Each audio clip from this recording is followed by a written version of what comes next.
Hi guys, welcome to Text We Discuss. It's been a very interesting period for everyone, I believe, hopefully, yeah.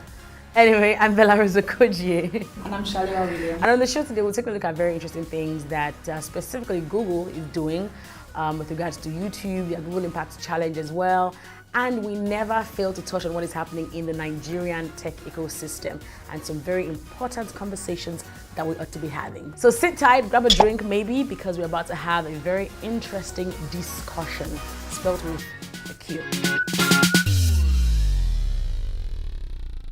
So guys, imagine that YouTube perhaps just walked up to you as a content creator and said, hey, we have $20 million that we are investing in educational content. That is a lot of money, and that would definitely inspire just about anyone. But what actually kind of interests me about this investment that YouTube is about to go on is how are they able to really decipher what is educational? Is educational not kind of relative? So I know that they are already in talks with TED Edu because they do a lot of like actual educational content. And what's these brothers on YouTube? The Green Brothers. The Green Brothers, you know, they also do stuff on YouTube as well. I mean, I teach people stuff as well on YouTube, so I might as well get the money. But yeah, $20 million is going to be invested in educational content for every content creator on YouTube who does educational stuff. You will get a chunk of that money. I'm curious also about how this money will be distributed. And you know, when you started, you mentioned something about educational, and I thought that was what I would start with too. Right. There's controversy over what really is educational. So the YouTube released an FAQ where they answered some of those questions. So if I can just run through that quickly. Please. So what the content they're referring to has to do with, it has to depict the intent to teach in a factual, informative and trustworthy manner, indicating expertise and or a scrupulous approach to accuracy, including but not limited to research, fact-checking and objectivity. So the global head of learning for YouTube, Malik Duckard, announced on October the 22nd that YouTube was investing $20 million in educational content and for creators. So yeah, YouTube had launched YouTube Learning Initiative in July of 2018 by the CEOs Susan Wojcicki. Tongue twister. Name says a tongue twister. You need to be taught how to pronounce her name. Exactly. But funny, she did a video on how to pronounce her name, Wojcicki or something like that. Yeah. So she had said that the channel was looking to invest so much in educational content and all because every day they have over 1 billion people watching learning-based content. Only learning-based content. I wonder how many are watching makeup videos though. Exactly. Just curious, because that's kind of, that teaches you how to do stuff. Exactly. Yeah, so speaking about education, it's not just restricted to anything academic. Right. They're also referring to career skills, how to build a resume, for instance. Yes, I saw that. Programming, JavaScript and all of that. But it's not just open to everyone, sadly. Yeah. You must have a minimum of 25,000 subscribers. So I think it's while it's a fantastic idea, I know that there is a chance that they will be overwhelmed by who to give and how to evenly distribute that money. So I think that all of these criteria need to be out there. There's a lot of a lot.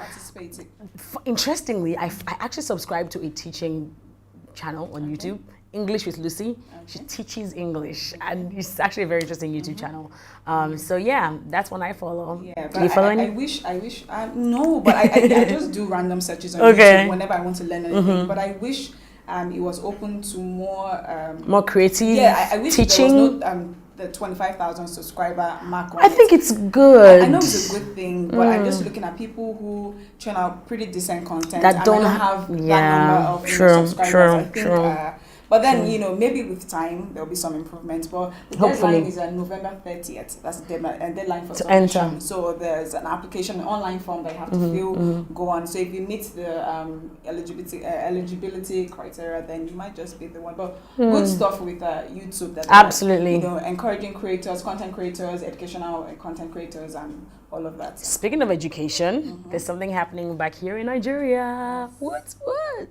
Details. Yes. So Nigerian school media is talking about leveraging on digital media and innovation in schools. So we've had this talk over and over again, from STEM education to innovative education. So the CEO of School Media, Mr. Moses Imai, had stated that Nigerian education sector wouldn't be able to meet up with its counterparts if we don't leverage on innovation and technology. Some people have actually said Africa has left Nigeria behind, because of how slow we are catching up with, a lot of these advancements. And it's interesting to hear that more people are in fact paying attention to these things, because sometimes it's weird when you're having these conversations and then it's like it's only people who are just neck deep in the system who know these things, but having other people also pay attention to the fact that if we're not careful, the rest of the world will leave us and we're going to keep playing catch up for a very long time.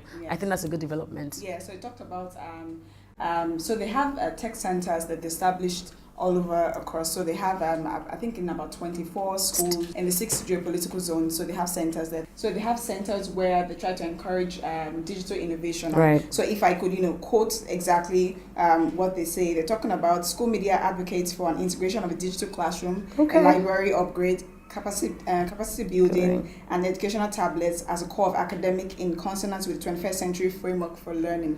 So it's all of that. And then they're also talking about an EduFirst NG, which is a platform that wish to integrate institutions, so private and public institutions can go online.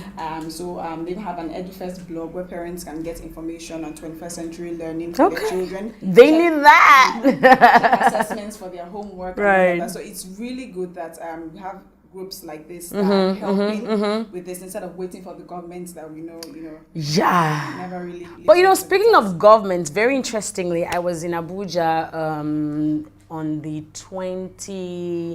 I forget the date. But anyway, you didn't even tell me my pants were nice. Pants are nice. It's not nice.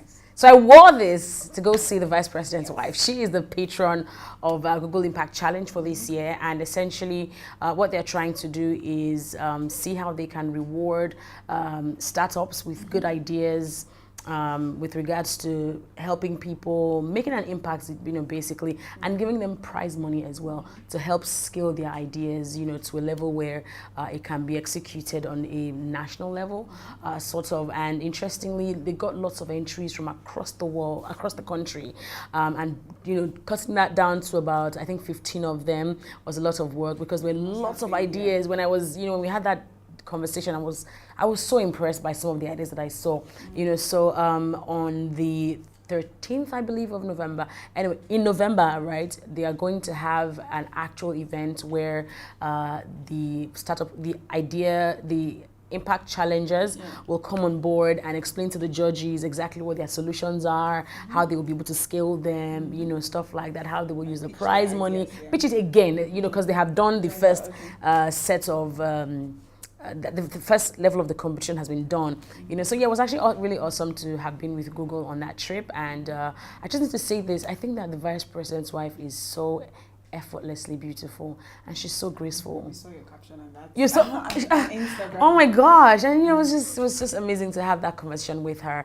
And I really hope that more people get on board with ideas like this to see how we can just basically push innovation. See how ideas like this can reach farther, whether it's government, whether it's with private individuals and whatnot. I think it's definitely a worthy cause. Still talking about problem solving, the Redeemed Church has put together a hackathon that is looking in that direction. It's amazing to see, government is kind of involved in one way or the other, and now the church is involved. So what are the details of the Kingdom Hackathon? Yeah, so the Christian Church of God has put together a Kingdom Hackathon, which looks at creative problem solving amongst the Christian community. So it's looking for people who would contribute towards, creative thinking. I know what comes with hackathons. We have a lot of team collaboration, we have product ideas, we have, people basically coming together, and, I think for this won't be such an unhealthy competition as we think, some hackathons are, based on, where it's coming from. But then, if I have to be very honest, when I thought about it, because this is the first for a Christian community,